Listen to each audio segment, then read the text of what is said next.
time he changed the beat, we'd write out like a drum part, a percussion part. And finally he got to do it on the same beat. But everything came out of Donald in that. Brilliant, it's absolutely brilliant. It is brilliant. But it all came out of his improvising on the set. Now, how many cameras did you use when you... One. Just one? Yes. Why just one? Well, if you use more than one, you give yourself, the propriety and ownership of the number away. You give it to a cutter, and after that, you give it to a producer, and then after that, he gives it to an executive board who have all these little cuts to put in. But if you cut in the camera and cut on a certain beat, and yell stop or cut at the end of that phrase, then it's what you mean. The cutter has to cut it that way, the producer has to put that. And that's I think it's right, because the choreographer knows more about dancing than anyone else. And if he doesn't, he shouldn't be there. Right. But no, we never use more than one camera. You know, one of I know we've spoken about this before. One of my favorite numbers that you ever did, or in any film, is in Summer Stock with the newspaper. Oh yes. Well, that's my favorite number that I did. Yes. It's just wonderful. Now, how did that come about, that number? I mean, it just is so extraordinary. And where did you get the idea for it? I did not get the idea. The idea came from a man named Nick Castle. As I thought of him, I began to stutter. You remember Nick, yes, always stuttering. And one day when Judy was not feeling well, we went to his house, we broke early, and we had a couple of drinks. Booze, yes. Oh. And we were sitting there tired from rehearsal, a couple of hoofers, and he said, listen to this sound. I won't do the stutter anymore. And he put a newspaper on the ground. He said, isn't that a great sound? If that only could be used. And I said, Nick, that's a number. We'll use that. Now, it wasn't a number, but we went all around the town looking for some other noises. And then after about a week of this, you know, the studio people thought we were nuts because we'd walk around the studio and we'd kick things and we'd scrape grates and everything because we wanted a sound to go with the paper. We found that we needed a number in this empty bar, and we were doing everything, and here were the boards.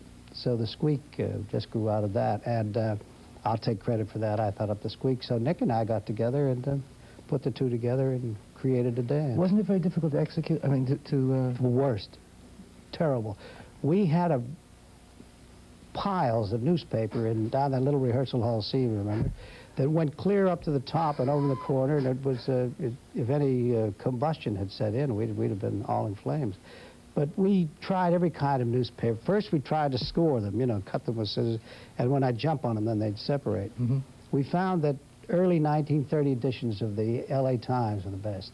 And if you scored them a tiny bit at the edges, then you could separate them because the paper was old. So then we went and we got all those we could. And the people at the LA Times thought we were crazy because we said we got any 32, 33 editions left over. Oh, it's lovely. That was a hard number to do. Yeah. Oh, it's just great. It was fun. Where did the idea for the Tom and Jerry in Anchors Away come from? Well, Stanley Donen and myself were trying to think up a number that was as good as the number in CoverGirl that was purely cinematic. And it came to us one night about 2, 3 in the morning because we knew we had to do a number. And we went into the studio, and the studio wouldn't buy it.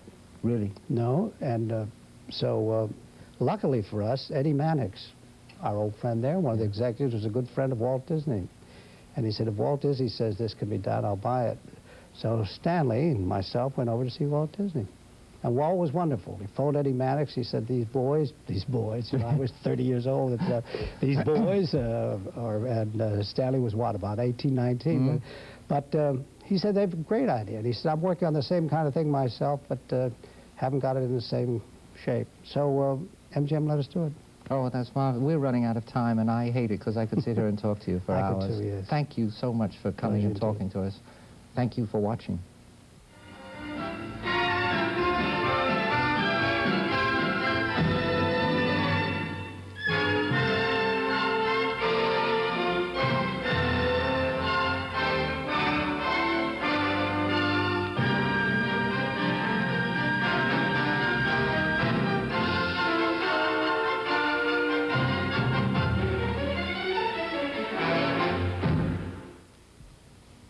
The preceding program was made possible by funding from public television stations.